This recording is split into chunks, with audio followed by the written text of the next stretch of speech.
ഞങ്ങൾ ചങ്ങനാശ്ശേരി വരെ പോയിട്ടുണ്ടായിരുന്നു കേട്ടോ. അപ്പോൾ ഞങ്ങൾ അജുഫാൻ എന്ന കടയിൽ കയറിയിട്ടുണ്ടായിരുന്നു. ഡ്രൈ ഫ്രൂട്ട്സിൻ്റെയും നട്ട്സിൻ്റെയും മിഠായിയുടെ ഒരു വലിയൊരു ശേഖരം തന്നെ അവിടെ ഉണ്ടായിരുന്നു കേട്ടോ. അതെന്തൊക്കെയാണെന്ന് നമുക്കൊന്ന് കണ്ടാലോ.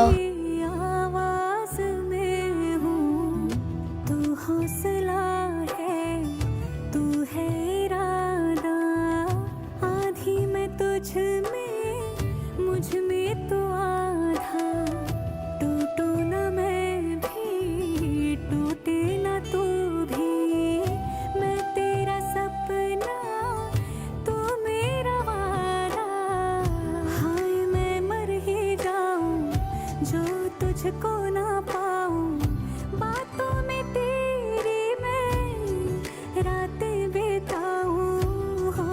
വീഡിയോ ഇഷ്ടപ്പെട്ടാൽ ലൈക്ക് ചെയ്യുക, ഷെയർ ചെയ്യുക, സബ്സ്ക്രൈബ് ചെയ്യുക. ബൈ.